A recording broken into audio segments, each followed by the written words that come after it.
सच्चा गुरु मेहरबाना साडी जिंद नू आसरा तेरा। सच्चा गुरु जी मेहरबाना साडी जिंद नू आसरा तेरा।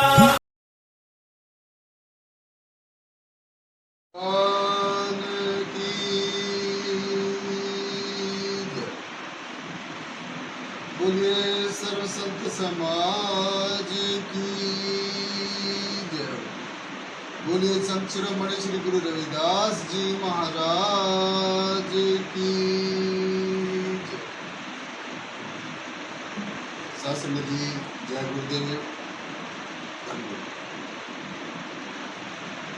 आज का जो विचार है वो रहेगा साथ संगत जी, ये जो हमारा पंचभौतिक शरीर है ये कहाँ तक इसकी हमारे पास रहने की, हमारे अंदर कितना किसका हमने इसको रखना है और कितना इसको क्या समझना है, और इसके अंदर से जो अविनाशी तत्व है उसको कैसे ढूंढना है। तो आज का विचार यही रहेगा। मैं एडवोकेट स्वामी ज्ञाननाथ, गद्दी मिशन राष्ट्रीय अध्यक्ष निराकारी जागृति मिशन, नारायणगढ़, अम्बाला, हरियाणा, इंडिया। सो आज का विचार शासन ने जी सब बड़ी तवज्जो के साथ सबने श्रवण करना है, अपने ध्यान से श्रवण करना है।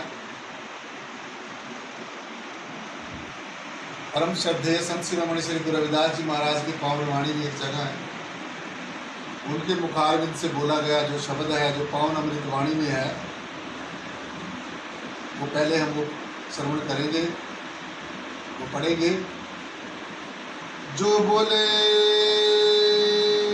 सो निर्भय बोल संत शिरोमणि श्री गुरु रविदास जी महाराज की जय। जो बोले तिस बलिहार धर्म।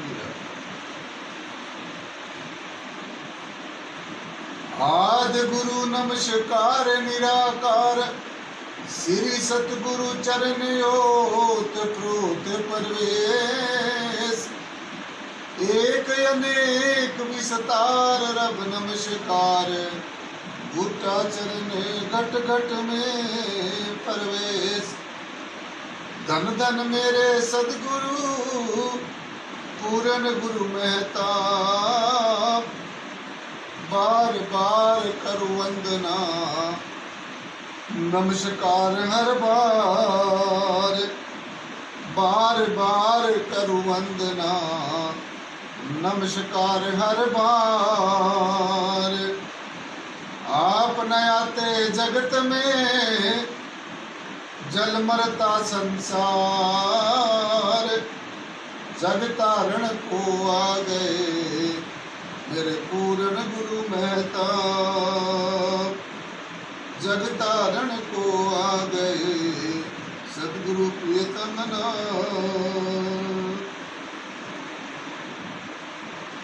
तो शासन बचे और जुड़ते जाइए। आज का जो पावन अमृत वाणी का जो शब्द है वो है थोथी काया थोथी माया थोथा हरिदिन जन्म गवाया। थोथा पंडित थोथी वाणी थोथी हरगिन सबे कहानी।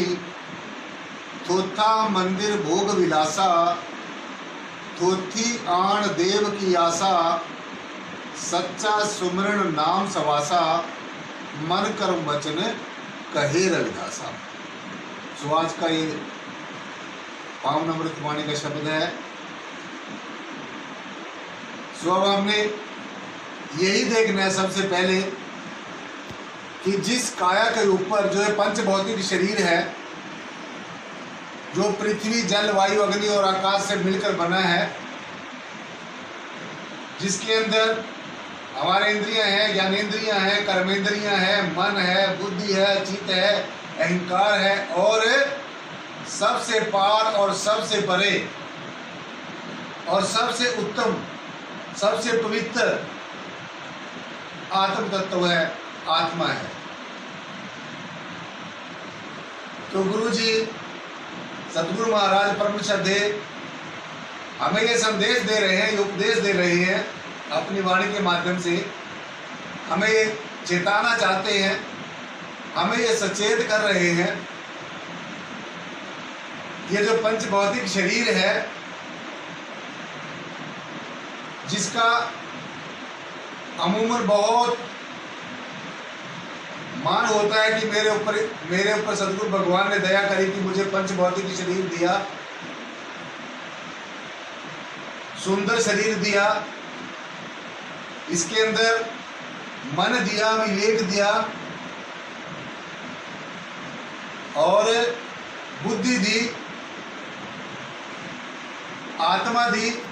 सब कुछ परमेश्वर ने इस महल के अंदर, इस आत्मा का जो महल है, इसको आत्मा का महल कहा गया है।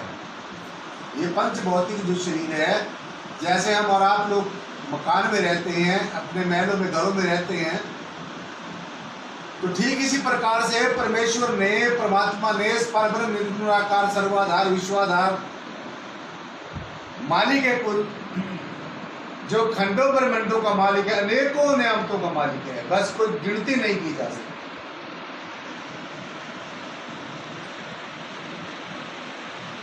सो ये जो महल बनाया है, ये जो आत्मा के रहने का घर बनाया है, परमेश्वर ने खुद बनाया है। ये मैन मेड नहीं है, ये मैन मेड नहीं है, इंसान का बनाया हुआ नहीं है, ये परमात्मा मेड है, परमेश्वर ने बनाया है, परमात्मा ने बनाया, अल्लाह गॉड वाहिगुरु ने बनाया है। और सबसे याद रखने वाली बात और सबसे दिल में जो कुरेद करने वाली बात है वो ये है कि इसको बनाकर परमेश्वर इसके अंदर खुद ही बैठा है। देखो ताज्जुब की बात है, हैरानगी की बात यह है कि जीव इसको यह समझ रहा है कि मेरे माता पिता ने इसको जो है जन्म दिया है।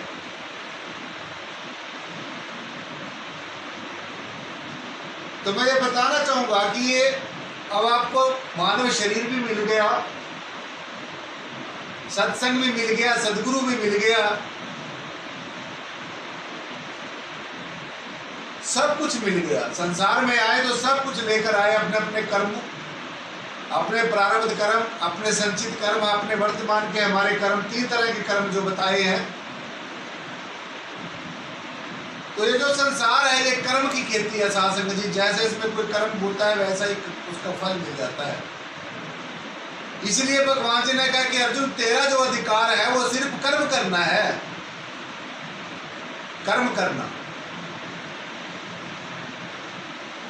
और फल देना परमेश्वर का काम है, परमात्मा का काम है, अल्लाह गॉड वाहिगुरु का काम है, वो हमारा काम नहीं है।